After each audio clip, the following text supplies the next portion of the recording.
Bonjour lumineuse Lucioles, j'espère que vous allez bien, c'est Lucie et bienvenue dans un nouvel épisode de la série Patouille et bricolage. C'est reparti pour la création d'une pochette surprise ou d'une pocket letter si vous voulez. Donc j'ai préparé les petits ingrédients dont je vais avoir besoin, donc un guide pour créer ma pochette, un bout de carton, une page de peinture que j'avais faite il y a déjà quelques mois qui va me servir à créer les cartes.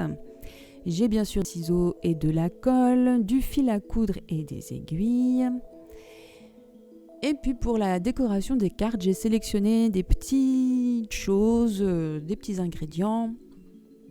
Je ne sais pas si je vais tout utiliser, mais en tout cas, c'est préparé. Donc c'est une activité que je fais dans le cadre de mon sortilège de motivation, dont on a parlé déjà la semaine dernière dans le grimoire, et j'avais envie de faire quelque chose pour renforcer encore ce sortilège. Bon, je ne savais pas trop quoi faire, mais j'avais envie de réunir déjà plusieurs obsessions en ce moment. C'était celle de coudre des pochettes et de faire des doodles. Et donc pour alimenter et renforcer cette énergie de motivation, je me suis dit que j'allais faire une pochette avec le thème de l'impératrice pour essayer d'incarner l'énergie de l'impératrice du tarot. Donc j'ai réuni en fait des images et des couleurs et des choses qui me faisaient penser à l'impératrice.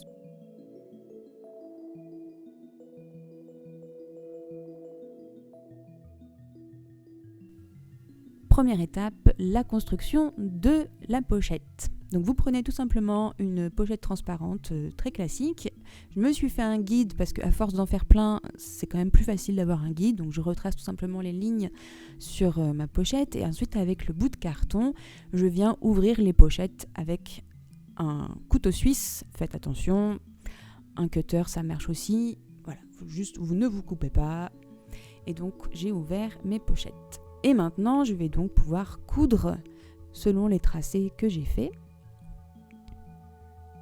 Donc là, c'est un petit jeu de patience.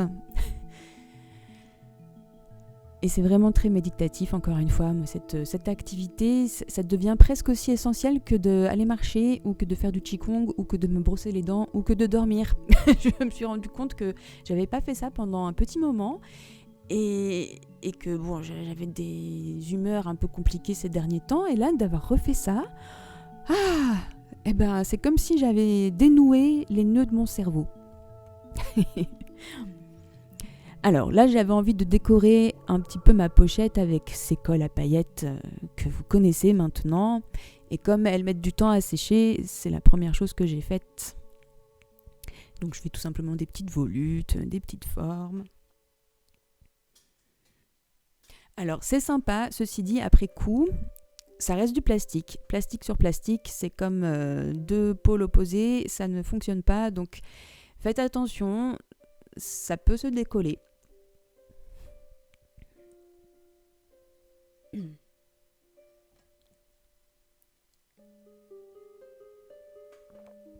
Voilà, on peut laisser reposer cette pochette et donc je vais m'occuper de mes doodles. Donc comme je vous avais dit dans la vidéo Bujo, le pouvoir thérapeutique du doodle, c'est incroyable. Et en ce moment, je suis branchée sur la chaîne de Shada Campbell. Sans doute vous la connaissez. Je pense que c'est difficile de ne pas la connaître quand on fait du Bujo, car elle a plus de 1 million d'abonnés.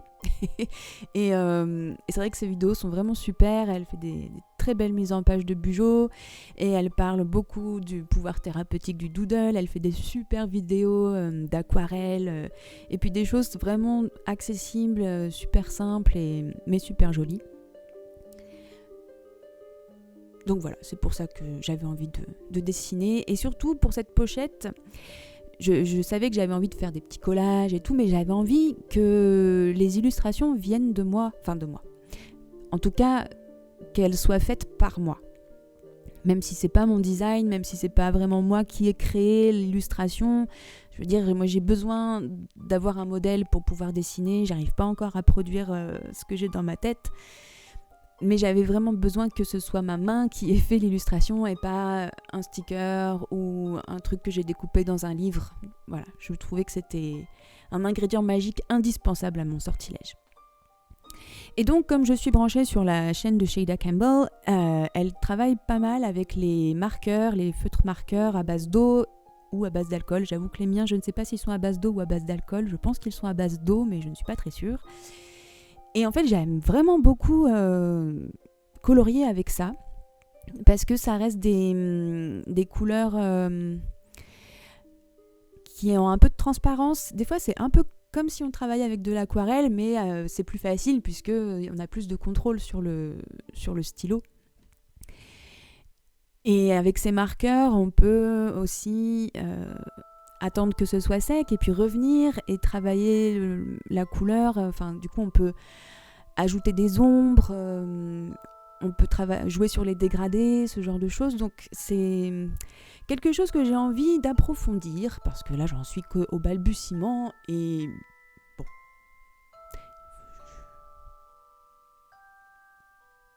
J'ai encore des progrès à faire, si vous voulez.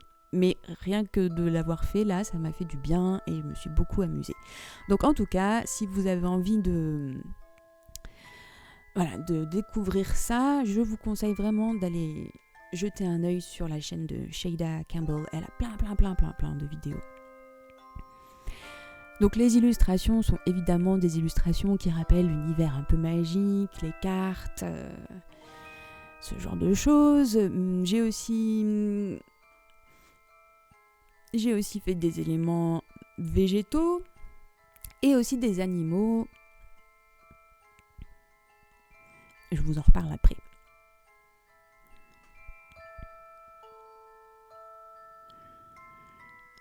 Donc les éléments floraux, c'est évidemment parce que j'avais envie de nature. L'énergie de l'impératrice, c'est aussi l'énergie de la nature, de Gaïa. Donc j'avais envie d'avoir quelques petites choses qui rappellent ça.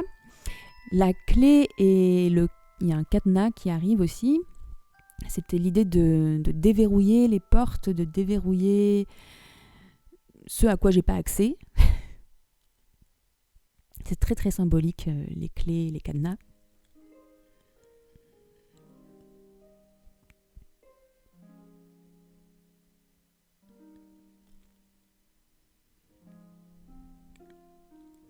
Et donc là, par exemple, j'ai un petit faon.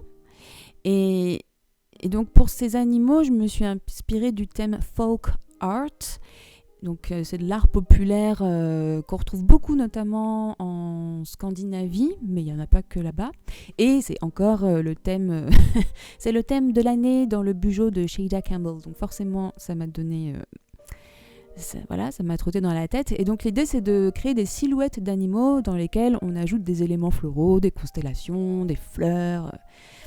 Et c'est vraiment sympa, ça donne tout de suite un chouette effet. Et on n'a pas besoin d'être beaucoup dans le détail ou dans la reproduction parfaite. On est vraiment dans le symbolique. Et donc là, pour le faon, j'ai d'abord repassé au feutre gris, enfin gris argenté, qui presque tire sur le blanc, mais qui est plus marqué que le blanc et qui est plus indélébile que le blanc. Ce qui m'a permis après de refaire, de mettre le fond noir, tout en laissant les traits importants de la forme de l'animal apparaître.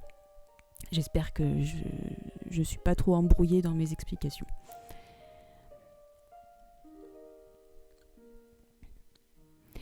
Ensuite, j'ai des miroirs, parce que le miroir, c'est aussi un élément très symbolique. C'est à la fois pour moi une espèce de portail, c'est voir des choses qu'on ne voit pas forcément. Enfin, il y a tout un imaginaire avec le miroir, mais je vous apprends rien. Et ces miroirs vintage, je pense qu'il y a encore un petit moment, il y a quelques années en arrière, je me serais dit, oh là là, ça a l'air compliqué de dessiner ça et tout. Mais en fait, déjà, plus on doodleise et plus on se rend compte que c'est vraiment pas compliqué en fait. Et surtout, ces petites choses-là, c'est très simple, c'est juste des combinaisons de formes. Le symbole, je crois, le terme c'est accolade, ce qui nous permet parfois de réunir des idées quand on prend des notes. Et en fait, c'est juste de la combinaison d'accolades qui fait que ça fait des formes très fines et qui donne cette impression de complexité. Mais alors qu'en fait, c'est très simple. Et pour terminer, ma dernière planche, donc j'ai une chouette effraie et 2 petits personnages.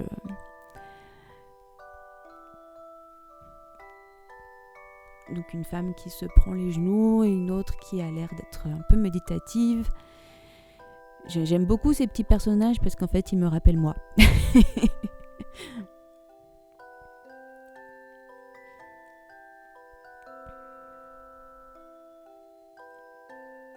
Et donc voilà, on a nos petites planches de stickers. Et donc oui, ce que je vous ai pas dit, c'est que le fait d'avoir dessiné sur des petites bandes de papier, ça me permet de pas faire des dessins trop gros puisque je vais en avoir besoin pour mes cartes et j'ai quand même envie des fois d'avoir le dessin en entier sur la carte. Et ça permet d'utiliser des chutes de papier, que ce soit du papier brouillon ou du papier à dessin. Et voilà, ça nous fait plein de petits stickers.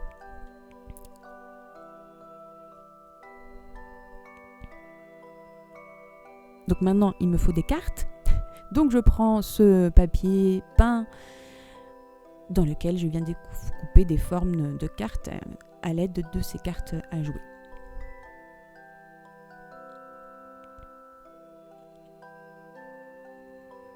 Ce que j'aime aussi beaucoup dans ce projet, c'est que il est très manuel. Et c'est vrai que j'étais dans une énergie où j'avais besoin de fabriquer en fait quelque chose, que ce soit pas juste dans mon journal, juste dans mon grimoire. J'avais besoin d'un truc matériel et c'était un projet qui correspondait bien à cette envie-là. Donc j'ai tout simplement ajouté un papier pour habiller le dos des cartes. Je voulais pas refaire de la peinture parce que quand je fais de la peinture, j'en mets sur les 2 côtés et je voulais pas ruiner mon fond. Et maintenant, c'est parti pour la décoration des cartes.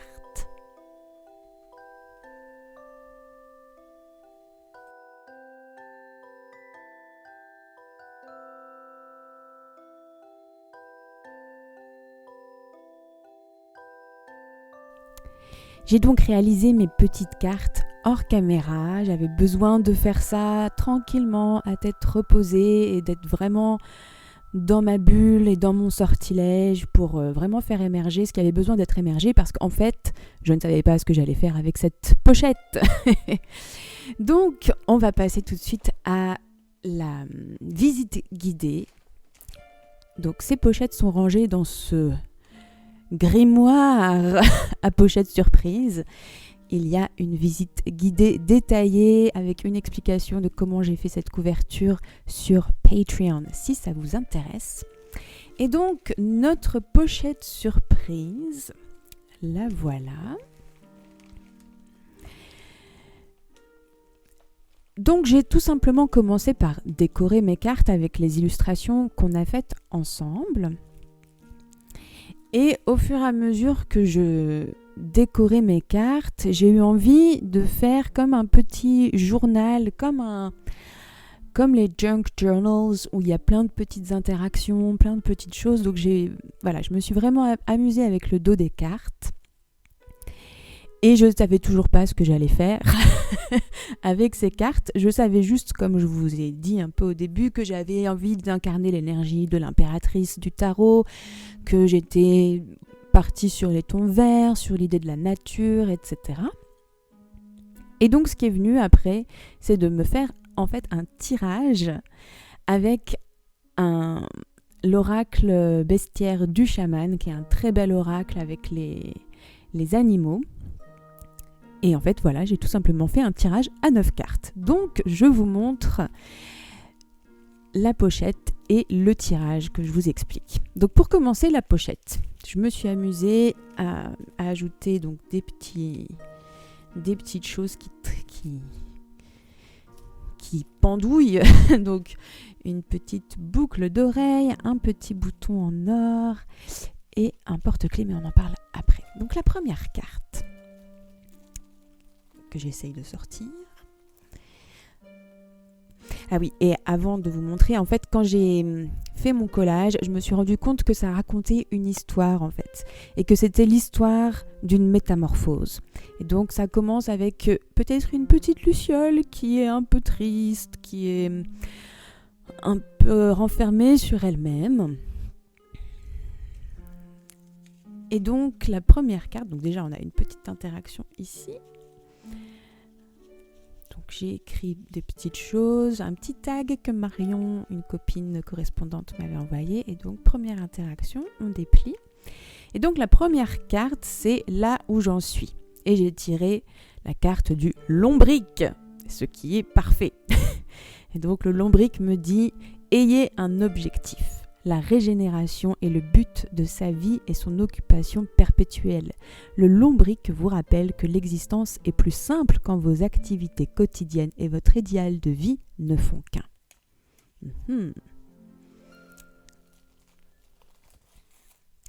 Deuxième carte. Alors, j'ai un petit tag qui vient de chez Action, mais je la trouvais quand même sacrément jolie. Et puis le Warm Wishes me correspondait bien parce que c'est mes intentions en fait, mes souhaits. Et donc voilà, j'ai écrit derrière ce que je voulais incarner, donc de l'énergie, l'abondance, la beauté, l'équilibre et puis mon petit sigil personnel.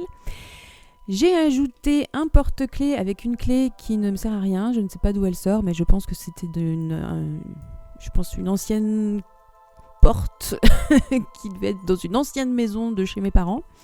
Donc que je n'utilise plus parce que mes deux parents ont déménagé chacun de leur côté au cours des dernières années qui ont précédé.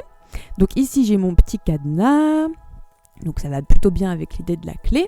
Et donc cette pochette est fermée par le porte-clés, donc je vais essayer de l'ouvrir. Hop, en faisant attention. Voilà. À force, ça abîme, mais c'est comme ça, c'est pas grave. Et donc la carte numéro 2, c'est la prochaine étape. Et j'ai tiré le monarque, le papillon.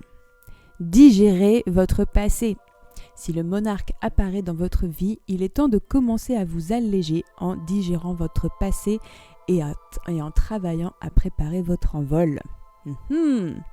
Et ici, donc, on a la petite clé. Voilà, donc là je réparais un petit peu en mettant des petits œillets tout simplement. Et donc là on a encore un petit endroit où je peux écrire quelques petites choses. Hop, donc je vais remettre délicatement le porte. Hop, la troisième carte. Donc la luciole est encore un petit peu... en méditation, et puis elle ne voit pas que derrière elle, il y a l'as de denier et que tout est à portée de main. Hop, j'ai ici un petit colibri avec un sigil personnel. Ça, c'était mon badge de... Quand je ne fumais pas, quand je fume pas, je m'offre un badge. Voilà. Donc numéro 3, l'obstacle, le saumon rouge. Naviguer dans la vie avec détermination. Invoquez le saumon rouge pour vous aider à naviguer dans la vie avec fermeté, courage et motivation. On est en plein dedans. On est en plein dedans. J'adore cet oracle parce que il est clair, il est très comme c'est des verbes à l'impératif. Ça parle tout de suite. Quoique, quelle que soit la question, j'ai l'impression que la réponse sera toujours ajustée. C'est un peu différent du tarot, que ce soit le tarot de Marseille ou le Rider-Waite, où c'est très très symbolique. Et voilà, des fois, il faut se creuser un peu les ménages pour construire du sens et vraiment travailler avec les symboles, je trouve. Tout le monde n'a pas cette approche-là, mais sur un oracle avec ce genre de verbe à l'impératif, c'est assez facile de comprendre et de se sentir concerné par la carte. Donc la quatrième carte, c'est la réussite. Et l'abeille, qui me dit « Laissez-vous guider par le soleil ». Quand la vie est triste et le ciel voilé, invoquez l'abeille pour vous guider vers la joie. Dans les moments sombres, elle vous rappellera que les nuages se dissipent et que la passion et la motivation reviendront. Et oui, et derrière, un petit tag, donc je crois que c'est Gaëlle qui me l'avait envoyé, et dans laquelle, donc j'ai un petit bouton là, un autre petit tag avec des chiffres et dedans j'ai tout simplement mis des petites pierres d'aventuring pour charger encore plus ma carte et puis vraiment faire, enfin ma pochette pour vraiment que ce soit l'idée d'une pochette surprise avec plein de choses dedans. La 5e carte, donc c'est avec notre petite chouette. Et la 5e carte, c'est ce qui doit être évité. Et là, tadam, ça se déplie. Et donc, on a l'aigle pêcheur. Régénérez votre vie. L'aigle vous rappelle que la vie évolue par cycle. Quand vous vous sentez épuisé et vidé, régénérez-vous en puisant dans la sagesse de votre âme. Voilà.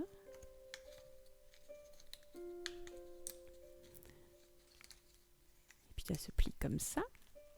Dedans, cette petite pochette, il y a une petite fleur séchée.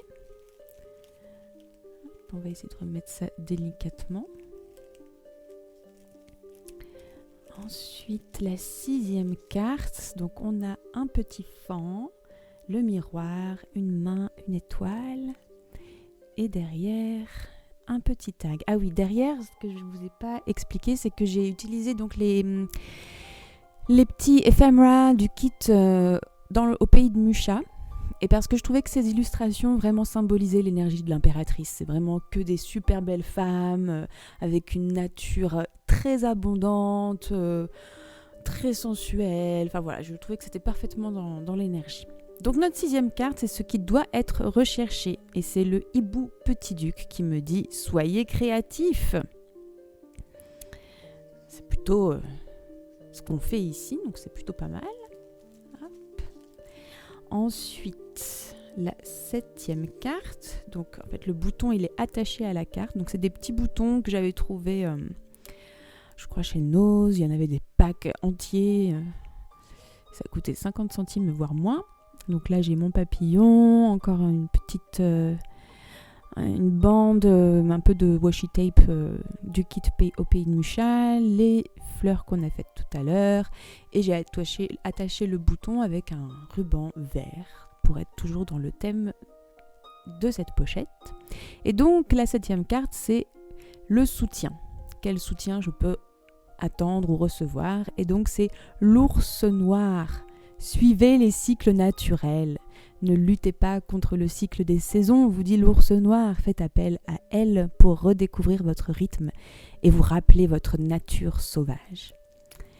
Et alors ces 3 dernières cartes, donc c'est les cartes de la métamorphose. Et du coup, dans ces pochettes, il y a des pierres d'aventurine, il y a une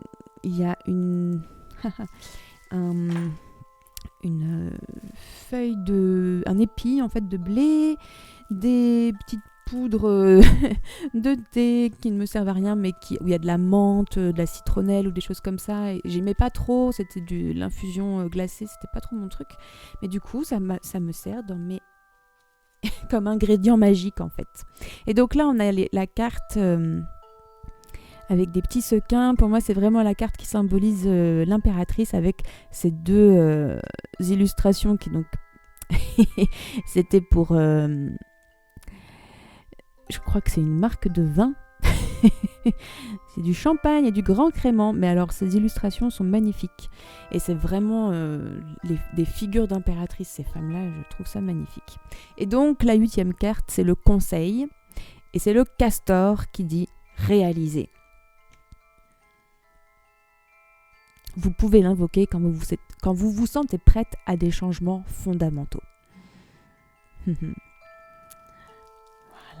Donc j'ai encore mis plein de petites pierres d'aventurine, plein de petites choses à l'intérieur. Et ça me donnait l'impression que ça faisait comme un terreau, comme si c'était de la terre et qu'à partir de là, il allait pousser des choses. Enfin, voilà, c'était un peu ça mon délire.